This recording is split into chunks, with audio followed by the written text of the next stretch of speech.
Muito bem, queridos, sejam muito bem-vindos a mais um EBD em Síntese podcast, nesse dia especial.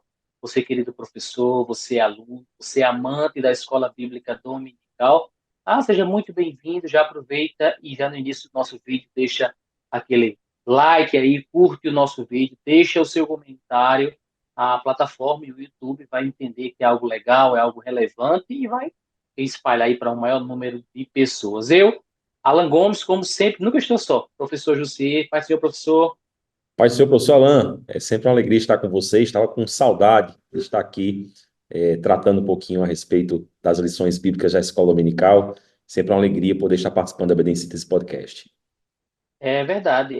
Mandar uma saudação especial aqui, professores Jansen e professora Hanani, eles que a lição 6, né, foi ministrada, a síntese da lição 6 foi ministrada por eles, mas hoje temos essa responsabilidade, né, professor José, de estar trazendo essa síntese aqui, dizer da importância de você, professor da Escola Bíblica Dominical. Quero iniciar esse vídeo de hoje falando sobre isso, sobre a sua importância no ensino da palavra de Deus. É muito bom saber a sua dedicação, o seu esforço em semanalmente.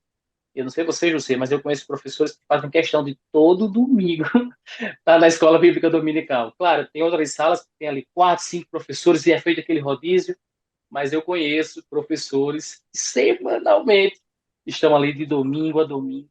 É um chamado mesmo, né, professor José? É o chamado de sabedoria.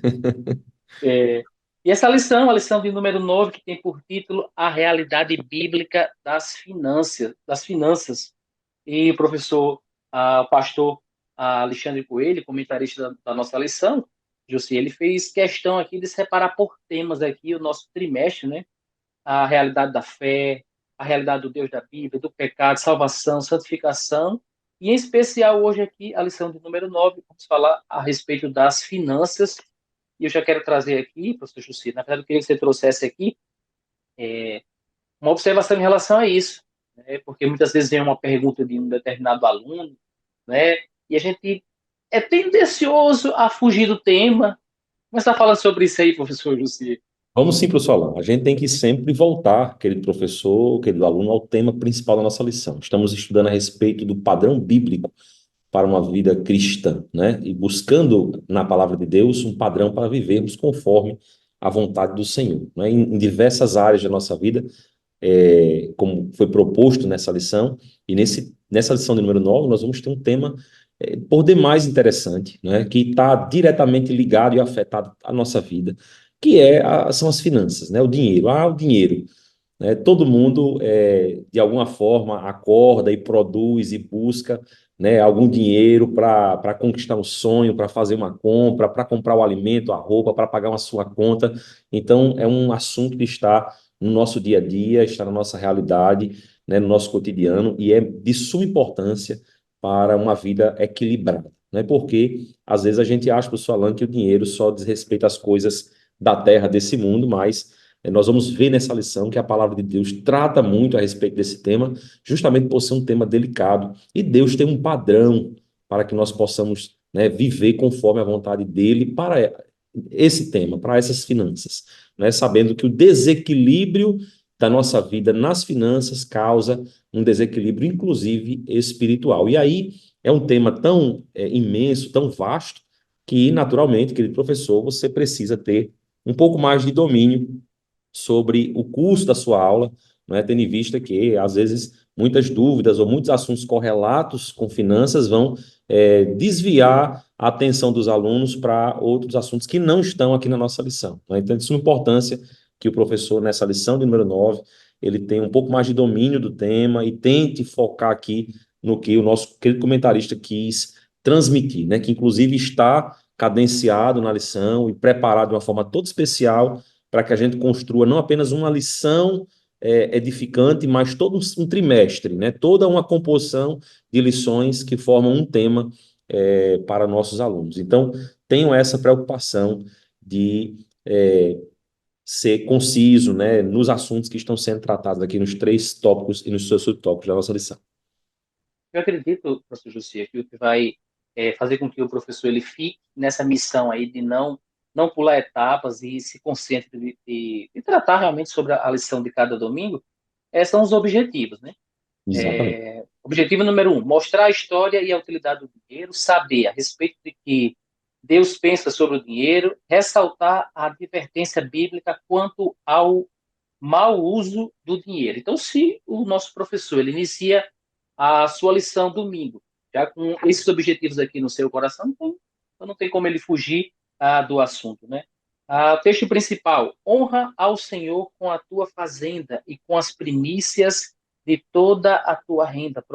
Provérbios 3, 9. Resumo da lição: a forma como tratamos nossas finanças mostram quem está no controle de nossas vidas. Ainda falando um pouquinho na introdução aqui do nosso comentário, da nossa síntese, professor Jussier, vamos falar um pouquinho aí da mordomia cristã. E sobre isso, eu Vamos sim. lembrei aqui de um livro do professor Elinaldo Renovato, 2018, quando ele escreveu aí para a lição dos adultos, né? Tempo, bens e talentos, sendo mordomo fiel e prudente com as coisas que Deus tem nos dado. E nesse livro ele traz um destaque exatamente sobre as finanças, na página de número 121, capítulo 10, a mordomia das finanças. Então, nós temos aí nesse domingo, professor Jussier, para desmistificar, se você me permitir usar esse termo aqui, professor Jussier, demais irmãos que nos acompanham, há dúvidas que estão na cabeça dos nossos jovens e adolescentes. Qual é a referência que eles têm em relação ao dinheiro, sobre as finanças? Muitas vezes não tem um bom exemplo dentro de casa, né? Não tem visto seus pais tratar muito bem a questão do dinheiro, às vezes até um pai endividado, a mãe endividada. E quando isso não é tratado na adolescência, na juventude, vai causar problema lá na frente, no casamento. Eu não sei se você já ouviu, José, mas eu já ouvi casos, relatos de casais que não souberam administrar bem as suas finanças e o fim foi a separação, o fim do relacionamento, né? Não sabendo administrar bem as finanças. Como essa questão das finanças é importante, não só para o adolescente, para o jovem, mas principalmente para a vida em família. Então, temos aí esse compromisso, né, José, de desmistificar esse assunto, as referências muitas vezes ruins do que os nossos adolescentes e jovens têm ouvido aí a respeito das finanças e como isso também é tratado dentro das igrejas, né, no que diz respeito ao dízimo, mas já a gente vai falar sobre isso aí. Mas vamos trazer um relato aqui, José. O pastor Alexandre Coelho, também o pastor Alinaldo, quando falou a respeito da mordomia cristã, eles fizeram um resumozinho da história do dinheiro. E eu acho importante a gente trazer isso aqui, né? Às vezes a gente acha que nossos alunos ali, né, professor, eles já sabem de tudo. Vamos falar um pouquinho sobre essa questão histórica aí da moeda, do dinheiro, professor. Vamos sim. É uma coisa tão interessante, né? Você falou aí da mordomia cristã e essa lição como um todo, esse trimestre, ele traz a mordomia cristã em diversas lições como um ponto forte, né, de ensino. É lembrar que é o Senhor que nos dá todas as coisas e que tudo vem dele, pela permissão dele. E quando nós recebemos, temos que ter sabedoria para usar e cuidar, né? Porque sabemos que fazemos isso para ele. E quando a gente não tem essa consciência, Alan, e é normal não ter consciência a respeito do dinheiro, eu mesmo fui vítima disso. Eu fui aprender a origem do dinheiro, que está na nossa lição aqui, na faculdade de Direito, né? Estudando a respeito dos títulos de crédito. E lá eu descobri, né, sobre a questão do câmbio, sobre as formas de como as pessoas, antigamente, quando não existia o dinheiro, faziam as suas compras, né? Como elas tinham mantimentos diferentes, não existia necessariamente a agricultura que nós temos hoje, a agropecuária, as produções de alimentos que nós temos hoje. Então, assim, um produzia o arroz, o outro feijão, e tinha que se trocar ali, tinha que se fazer um câmbio para que todos tivessem ali um pouquinho de cada coisa, né? Não dava para plantar todos os tipos de verduras e legumes, nem de raízes, eles tinham que estar ali trocando uma com a outra e fazendo algumas trocas, né, até que surge na história um momento em que as pessoas precisavam levar esses lugares para um canto próximo e fazer uma feira para facilitar essa troca, né? E depois de um momento as pessoas precisavam transportar essa mercadoria para outro lugar, e aí foi quando surgiu as moedas e posteriormente as letras de câmbio, né? Que são os papéis, os títulos de crédito que deram início aos bancos e assim surgiu a letra papel, né, o dinheiro papel que nós conhecemos hoje, né, e que já está caindo em desuso, porque agora o Pix tomou conta, revolucionou aí o Brasil, né, e É, diversas partes do mundo, a moeda virtual, digital, já está aí praticamente dominando todo o mercado. Mas a gente aprende muito tardiamente a origem do dinheiro, né, a sua história, né, e às vezes se esquece. O jovem ele pode ter muita ingenuidade, não entender, né, a razão, porque quando a gente entende a origem do dinheiro lá, da história, quando ele surgiu, por que ele surgiu, a gente vai entender que era uma necessidade de ter uma diversidade de alimento, de guardar alimento para um futuro, de ter uma precaução, uma poupança, não é? De poupar, de investir, de saber onde aplicar. Então, a história a breve história do dinheiro que conta aqui a nossa lição, nos ajuda a ter uma ideia disso e nos ajuda, inclusive, a chegar lá no tópico que vai falar a respeito da finalidade do dinheiro, né? É, que não é ilícito, é lícito, a gente vai chegar nesse ponto, mas entender que, na realidade, ele serve para coisas boas. Todavia, o mau uso dele pode nos levar a caminhos muito ruins, né, a desequilíbrios. Você falou em um tão trágico que é a separação, o divórcio, que é inclusive finanças, né, problemas financeiros é a segunda maior causa de divórcio, ao menos no Brasil, e acredita-se que em todo o mundo. Então, é algo que, se gera um problema tão grande, deve ter a nossa atenção para que nós não sejamos vítimas desse erro. eu me lembro que, recentemente, na igreja a qual eu me congrego, lá em Tirol, nós tivemos uma palestra, professor Jussier, queridos irmãos, exatamente sobre finanças. Recebemos um dos irmãos de um outro setor daqui da nossa cidade para falar para os casais exatamente sobre a questão das finanças. Então, como é importante. A gente traz de repente, a gente traz esse assunto aqui, a questão do dinheiro, a importância disso, até essa estatística que você usou aí, José, que você falou, eu nem conhecia, muito pesada, vamos dizer assim, a segunda causa, né, de separação entre os casais. Então, a importância do dinheiro, né? As escrituras sagradas não condenam ter bens materiais, entretanto, alertam para o amor ao dinheiro. 1 Timóteo 6, versículo 10. E o problema não está no dinheiro, né, professor José? Voltando um pouquinho aqui, a gente falou um pouquinho a respeito da mordomia cristã, né? Tudo é do Senhor, né? A terra é do Senhor, a prata, o ouro, todas as coisas são do Senhor. Nós somos do Senhor, mas nós temos que ter essa consciência que não vai ser o dinheiro que vai nos trazer segurança. Claro, precisamos nos alimentar, quando eu digo nós, nossa família também, de nos abrigarmos, mas ter esse entendimento que tudo vem do Senhor. Porque senão, quando eu começo a ouvir a respeito do dinheiro, eu passo uma determinada fase da minha vida que eu deixo de ter começaram a ter essa preocupação, né? Porque outrora quem cuidava disso aí era a irmã Eva e o pastor Aldo, né, José?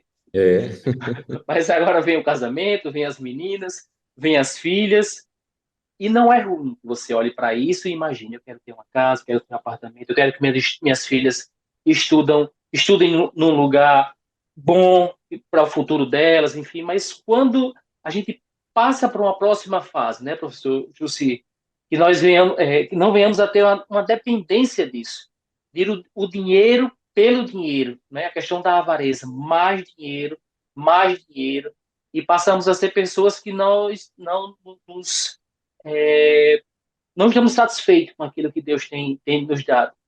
Não que nós não devamos sonhar, né? Projetar, isso é até bom. Até é, a palavra de Deus nos fala a respeito de olharmos para as formigas, né?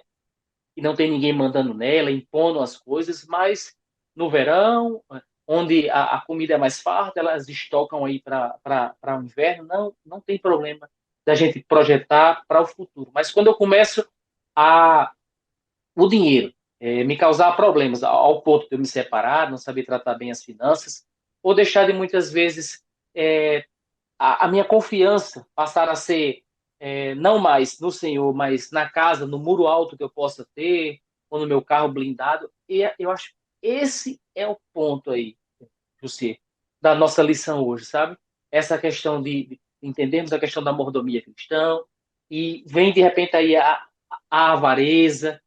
Ter dinheiro é bom, mas de que forma eu ter esse dinheiro, né? As maneiras lícitas e ilícitas para isso, né, professor José? Vamos falar um pouquinho sobre isso aí, Vamos essa falando. questão, José. Eu vejo assim, da mesma forma que você, né? Acho que é o ponto principal da nossa lição e é o assunto mais delicado quando a gente fala de dinheiro à luz da Bíblia, porque se nós formos analisar, né, a característica do pecado original lá do Éden e da tentação de Jesus no deserto, né? Uma das coisas que o diabo tentou, né, a Adão e Eva e a Jesus, foi a cobiça dos olhos, né? E nós hoje estamos sendo bombardeados por imagens daquilo que aparentemente é bom. Então a gente fica desejando muitas coisas. E às vezes, por desejar demais, né, o ser humano, o jovem, o adolescente, o adulto, ele acaba se esforçando de tal maneira atrás do dinheiro que deixa de ser algo que é uma consequência da vida, que é uma rotina, que é um padrão de sobrevivência, de vida, e passa a ser um objetivo tão importante que todo o resto perde a importância, né? Então, é como diz o versículo que está aqui na nossa leitura bíblica, Mateus 6:21, porque onde estiver o vosso tesouro, aí estará também o vosso coração. A, e ele diz no versículo 22, né? A candeia do corpo são os olhos estão vendo as coisas, e o desejo, né, que gera avareza é tão grande que agora a família não é mais importante, o trabalho é mais importante, né? Então, às vezes é um jovem que quer tanto conquistar ali a riqueza material que ele abdica da sua vida espiritual, dos seus amigos, da sua família, né, para alcançar um concurso X, um vestibular Y. É alguém que já é adulto, já cursou seu ensino superior e está trabalhando, mas faz de maneira tão intensa e dedicada que também a sua vida deixa de ter importância, né? E a vida com o Senhor não é assim. Quando nós voltamos o olho para a mordomia cristã, a gente vê que todos nós somos pessoas que dependem de Deus. A nossa dependência não está naquilo que nós temos, não é? Está em quem nós somos como filhos de Deus, dependentes do Senhor, e que essas coisas são consequências. Jesus, no Sermão do Monte, disse, né, olha, é, busque primeiro o reino de Deus e a sua justiça. Que a nossa prioridade seja as coisas do Senhor, né, a vontade de Deus. Porque o que o homem busca, que é o que vestir, o que comer, o que beber, onde morar, isso são coisas que o Senhor já sabe que nós precisamos, e Ele é um Pai bondoso e amoroso que nos proporciona essas coisas. Né? A gente vê, por exemplo, a fidelidade de Deus na vida de José, né, que foi mordomo ali de Potifar enfim, tantos exemplos bíblicos de pessoas que foram bons mordomos e a bênção do Senhor estava com eles. Então, o problema do dinheiro, para a gente finalizar aqui esse tópico, é que ele traz uma sensação de saciedade, de segurança, que faz com que as pessoas deixem de olhar para Deus como provedor, para Deus como, né, mantenedor, como Senhor. A gente começa a olhar para a conta bancária e diz assim, não, minha conta está cheia, vai tudo bem, não vai ter problema, né? Mas aí vem um plano governamental e arranca todo o seu dinheiro da sua conta, vem um ladrão, lhe sequestra, vai no banco e tira todo o seu dinheiro, né? Acontece muito disso, e por conta disso muitas pessoas se matam, né? Tiram a sua própria vida porque depositaram toda a sua confiança no dinheiro. O dinheiro ele tem esse grande problema, ele tem um poder de fazer a pessoa se iludir, e é isso que a Bíblia fala, né? O amor ao dinheiro é a raiz de todos os males, de muitos males, não é o dinheiro em si, porque o dinheiro em si nós precisamos dele, né? Da mesma forma como antigamente as pessoas plantavam e tinham uma colheita para fazer a troca, aquilo era dinheiro, né? Hoje a gente transformou isso numa moeda, mas tudo que nós temos é dinheiro, nosso patrimônio, nossa despensa, nosso veículo, nossas roupas, e nem por isso nós estamos tão bitolados nos bens materiais, mas estamos olhando para o Senhor, né? E reconhecendo que é dele que vem todas essas coisas. E se nós temos, é porque ele nos deu, né? E se ele nos deu, nós vamos cuidar bem disso, né? Mas sem deixar de olhar para o reino de Deus, para a necessidade que o Senhor nos chama. A gente pode cair aí no pecado, José, de repente ter um aluno ali entre nós que não sei, mas pode existir, né? Acho que lá na minha congregação, na sua, não tem, não. Mas, de repente, algum jovem espiritualizado demais e assim, não, esse negócio de dinheiro, eu fico até preocupado. Deve ser um Eu vim pela preguiçoso, né? fé. É, alguém vai ter que sustentar ele, né, José? Eu É, tenho, eu tenho uma chamada missionária aí para morar num determinado país. Quem é que vai custear isso? Eu acho que com esse meu comentário aqui, José, a gente pode ir para o próximo tópico aí, que é a questão dos dízimos, né? Como é importante. Quem sabe algum jovem está assistindo aí, pensando na obra missionária, e diz que não precisa de dinheiro, quem é que vai lhe sustentar nesse outro país aí? Ou um distrito aqui de uma cidade no interior do nosso estado. Então, queria falar, abordar essa questão aqui que para tantas pessoas, José, é algo tão tranquilo, que é a questão dos dízimos, é reconhecer que Deus nos dá saúde, nos dá capacidade, nos coloca no meio de pessoas para nos abençoar e sermos abençoados e devolver os dízimos, né, a 10ª parte daquilo que Deus nos dá. Algo tão simples, mas que isso tem sido um embaraço, professor José, na vida de tantas pessoas. Eu acho que olhando muitas vezes, José, não para aquilo que a igreja tem feito, a obra de Deus tem feito, né, que é a questão da obra missionária, a questão do cuidado com o próximo, mas olhado muitas vezes para aquilo que dizem a respeito de nós, dizem a respeito de nós que somos igreja do Senhor. eu tenho meditado sobre isso, Alan, e tem me causado assim um grande desconforto, porque a gente vê que as pessoas, naturalmente, no tempo que vivemos, elas têm uma dificuldade de entender a respeito do desprendimento sobre o dinheiro, né? Quando ela vê a gente dando uma grande quantidade de dinheiro para alguém, todo mundo estranha. E isso chama muita atenção, né? Chama atenção negativamente para aqueles que não são adeptos da nossa fé, que não creem em Jesus, não acreditam na igreja como a noiva de Cristo aqui na terra, e quando vê um crente, né, dando uma oferta, sendo generoso ou dando dízimo, acha que isso é um absurdo.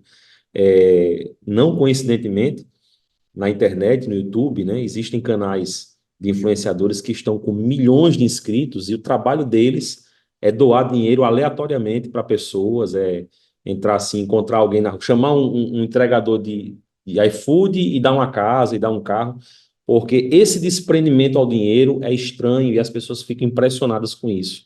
Né? Então, muita gente vê com uma conotação negativa o fato de que os fiéis dão os dízimos à casa do Senhor, né?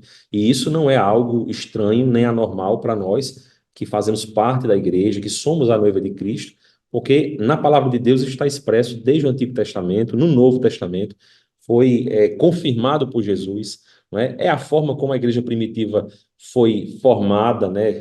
Foi criada por Deus, da mesma forma também no Antigo Testamento, o povo de Israel, né, os sacerdotes, eles tinham esse privilégio de receber as primícias como oferta. Então, é, a pessoa tem que olhar para a palavra de Deus e entender que a obra do Senhor, ela se sustenta desses dízimos, e quando a gente faz isso para o Senhor, é uma forma de honrá-lo, não é? É uma forma de agradecê-lo. Eu acho que a gratidão, ela é necessária na vida do crente. Não existe alguém que conhece ao Senhor, que entendeu o amor de Deus e é ingrato, porque quando nós concebemos em nossa mente o bem que o Senhor nos fez, não é? A nossa vida se volta para Cristo, para o Evangelho, e nós nos tornamos pessoas generosas. Eu estava me lembrando daquele versículo que fala que a fé sem obras, ela é morta, né?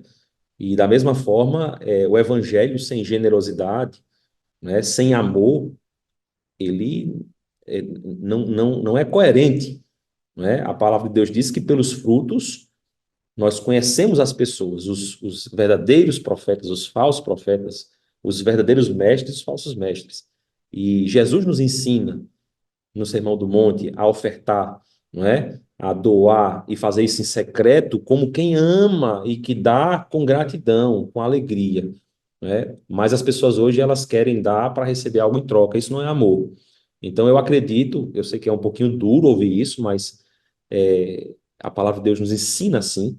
Mas quem realmente é atingido pelo Evangelho, conhece a Deus e ama a Deus, é uma pessoa desprendida que não tem dificuldade de dar o dízimo. sabe? Se existe alguma dificuldade, existe um princípio de avareza que precisa ser tratado, e quem trata isso é o Espírito Santo. É o fruto do Espírito Santo que gera em nós esse desprendimento, né? E essa generosidade.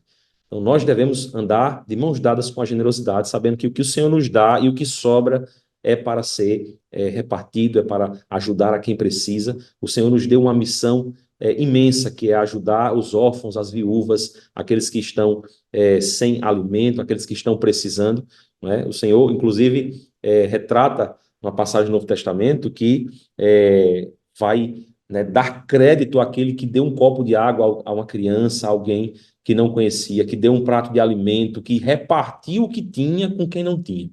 E vai dizer assim: olha, esse a mim ele deu, esse a mim deixou entrar em sua casa. Então, isso que é maravilhoso no Evangelho de Jesus, né? E o dízimo é isso, é a expressão visível da nossa gratidão, é a expressão visível da honra que nós damos ao Senhor por tudo aquilo que Ele tem feito por nós. Claro que a gente nunca vai fazer isso, né, José? Mas se, hipoteticamente, né, no culto de domingo, nós pedíssemos para que os irmãos levantassem as mãos e dissessem assim: quem aqui essa noite, quem está aqui e já foi ajudado pela igreja com alguma coisa, uma conta que foi paga, uma orientação, é, uma orientação a respeito de uma causa, enfim, uma orientação dada pelo pastor, por um obreiro, e financeiramente, né? Nós fôssemos fazer essa pergunta, José, nós ficaríamos, claro que, de forma hipotética, ninguém vai fazer isso para constranger os irmãos, senão não é amor, né? É, Mas se nós fizéssemos isso, José, nós iríamos nos surpreender. Nós fazemos parte da liderança, estamos mais próximos dos nossos pastores e dos nossos líderes, nós temos, já vimos e ouvimos muitas histórias, né, de famílias que foram ajudadas.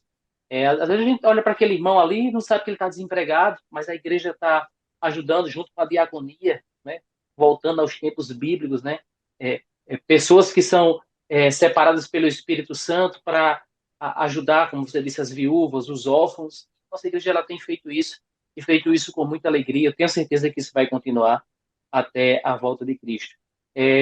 Só mais dois pontos, professor Jussier, para a gente fechar a nossa lição aqui, a nossa síntese da nossa lição. Mais uma vez pedindo para você que chegou até aqui conosco, deixa o like aí, deixa o comentário, nos diz aí de onde você está nos acompanhando. Tenho certeza que o nosso diretor do nosso DENEC, nosso pastor Reinaldo, vai ficar bem contente aí que a gente consiga um bom número de visualizações, não somente aqui em Natal, no nosso estado, no nosso país também, tá bom? Duas coisas. A primeira, em relação, quantas vezes a gente viu o apóstolo Paulo sendo abençoado pela igreja do Senhor em uma determinada cidade, está numa cidade, não tinha o recurso, e o recurso chega de outra cidade, e ele é socorrido, e só para a gente deixar claro, professor José, essas duas coisas, essa constância, não só do Antigo Testamento, mas do Novo Testamento, para a gente falar um pouquinho sobre isso aí. Às vezes a gente quer só as coisas boas do Antigo Testamento, né? Não, essa parte do dízimo aí era só do Antigo Testamento. Mas quando a gente olha para a palavra de Deus, o Novo Testamento, Jesus fala a respeito sobre isso, né? Eu não sei o que tem bloqueado a cabeça das pessoas aí, José. E tem deixado de ser abençoadas, viu? tem deixado, né? Por causa disso, eu acho a ingratidão, né? Fazer esperando algo em troca.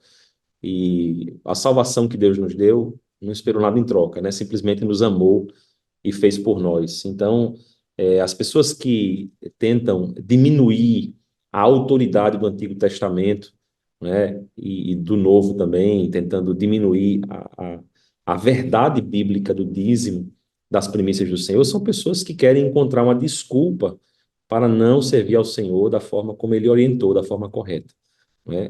O dízimo, ele é uma necessidade da igreja, né, da obra do Senhor, e se eu for perguntar na igreja, da mesma forma como você conjecturou aí, se a gente fosse perguntar na igreja, né, quem é que é abençoado, nós vamos ver que muitos dos abençoados, das pessoas que vivem milagres financeiros, são pessoas dizimistas, são pessoas que são desprendidas, que sabem que o que recebem vem de Deus e que o Senhor que dá sobrando, né?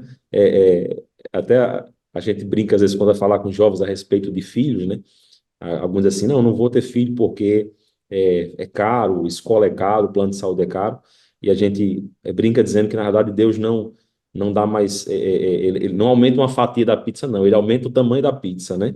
Então, assim, o Senhor, ele é generoso, ele é abençoador, e quem é dizimista, quem é oferta, sabe disso e experimenta na prática. Então, essa questão de retirar a autoridade bíblica do Antigo Testamento é só uma desculpa.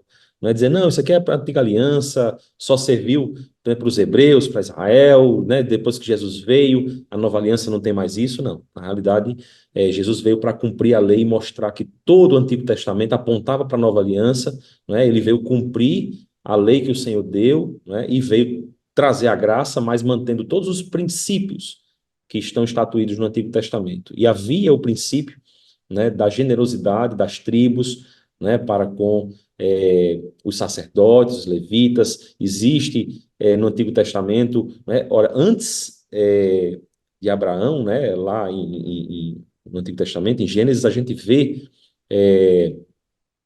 Abraão dando aquela oferta, né, a, ao rei Melquisedeque, Melquisedeque. Então, assim, Hebreus 7:12. isso. Então, assim, a gente. Hebreus 7:1-2.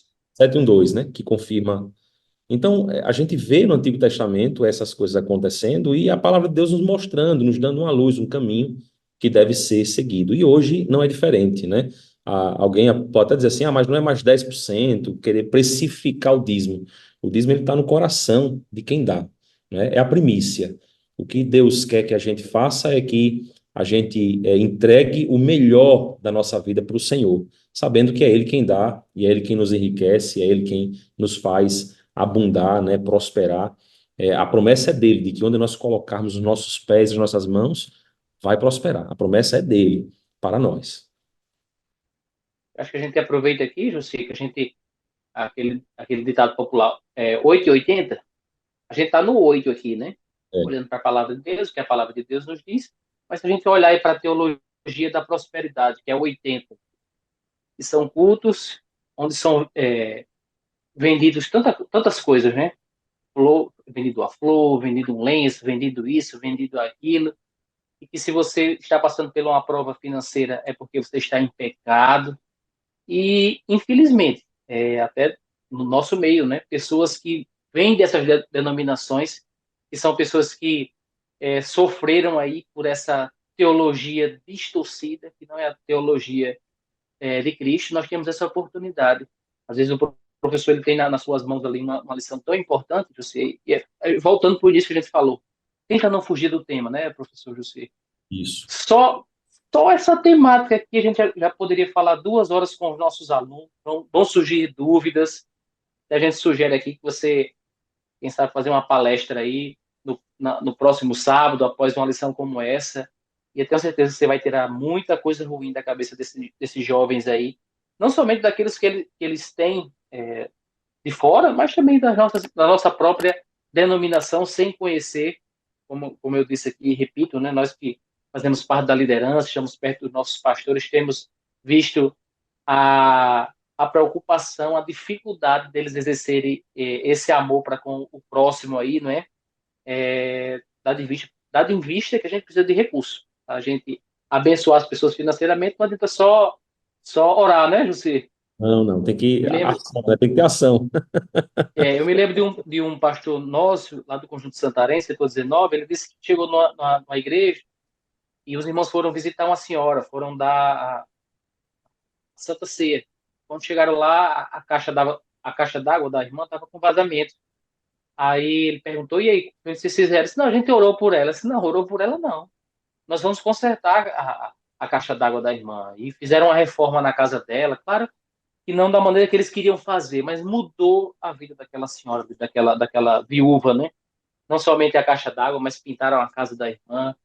E para a gente responder a esse cuidado, porque Deus abraça com os nossos braços, né, José? Deus ama as pessoas com o nosso amor, e nós precisamos estar atentos para isso também.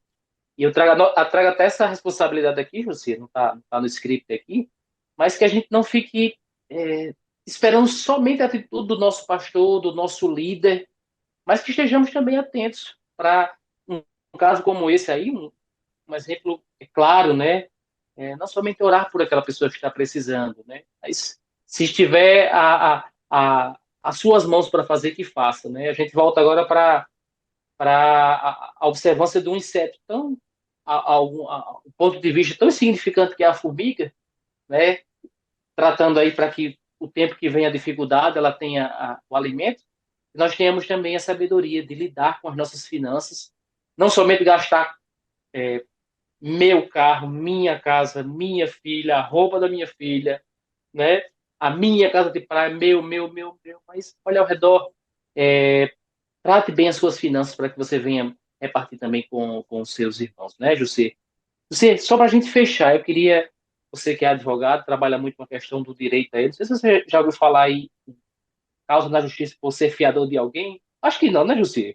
Mas só quase todo dia. Tem um Vamos problema falar um grande. pouquinho sobre isso. Parece algo. A Bíblia é tremenda. Ela fala sobre todos os assuntos. Quando eu vi isso aqui há uns anos atrás, a respeito dessa referência, desse cuidado da palavra de Deus, para a gente não ser fiador de ninguém, não, eu acho que se escreveram semana passada, né? Eu acho que foi um escritor da Bíblia semana passada. Ele teve lá em uma causa na justiça e disse: não, vamos botar isso aqui. Mas como esse manual da nossa vida ele é completo, que é a palavra de Deus, né, José? É verdade. Vamos falar um pouquinho sobre isso, Vamos sim. sobre enriquecimento ilícito, falar sobre fiador para a gente fechar aí a nossa lição de hoje.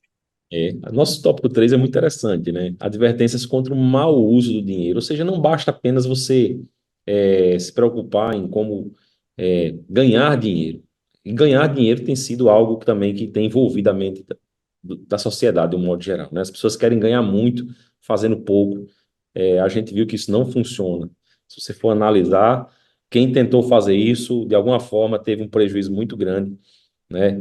Não existe nenhum resultado fácil, né? Muito recurso vem sob muita responsabilidade. Isso é uma verdade natural e, infelizmente, muitas pessoas, inclusive dentro das igrejas, têm buscado um enriquecimento ilícito, uma facilidade de vida, né? É, buscando meios que não são agradáveis a Deus, né? Fraudando, enganando, né, vendendo coisas que não são, né, o que se prometem ser, né, enfim, de N maneiras, e isso não agrada a Deus. Então, nós temos que tratar as finanças da seguinte forma: o Senhor deseja que nós tenhamos recursos, sim, para ter uma vida digna, sim, né, mas de forma justa, porque Deus é justo, né? De forma lícita. Lícita é conforme a lei. E nós temos duas leis, a lei dos homens e a lei de Deus. Temos que seguir as duas, não é? Então, enriquecimento ilícito não pode, certo? Avareza também não pode.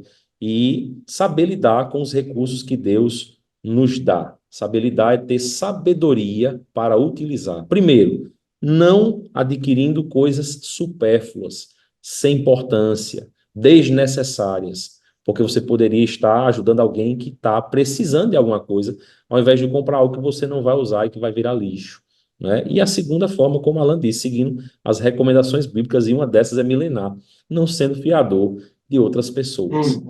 Às vezes a gente olha para essa situação e diz assim: ah, meu amigo está ali alugando um imóvel e ele precisa de um fiador, porque ele não tem dinheiro do calção.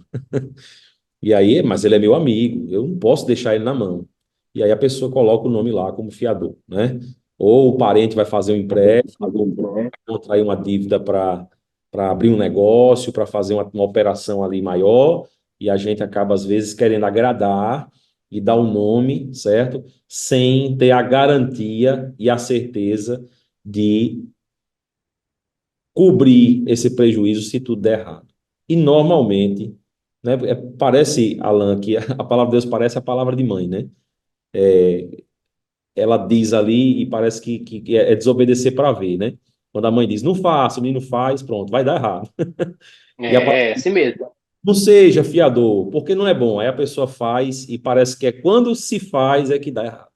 Infelizmente, eu lido no meu dia a dia com muitas situações em que pessoas deram seus nomes como fiadores e hoje estão pagando um preço altíssimo, porque dinheiro vai e vem numa velocidade tremenda, não é? Principalmente o dinheiro fácil, ele vai muito rápido e isso às vezes compromete toda uma família, um relacionamento, gera traumas em famílias, gera divórcios, separações, certo? Gera brigas entre pais e filhos, entre irmãos, e às vezes as pessoas morrem brigadas por conta de uma situação como essa. Então, se a Bíblia orienta, não faça. E se você precisar fazer, faça tendo a garantia de que se tudo der errado, você vai pagar aquela conta e você não vai cobrar da pessoa que você ajudou, né? Porque ela não pôde pagar e você é o fiador e vai ter que pagar por ela. Você tem que saber disso antes de colocar o seu nome lá de forma consciente, não se aventurando, para que não venha colher aí os frutos, né? Os traumas dessa situação tão terrível que é ser cobrado como fiador, né? Numa obrigação que você não aproveitou, que você não comprou, você só deu seu nome ali e no final das contas pagou todo o prejuízo. Eu acho que não ser fiador se inclui aí é, questão do aluguel, como você disse, né, José? Mas também a questão do cartão de crédito, né? Sim.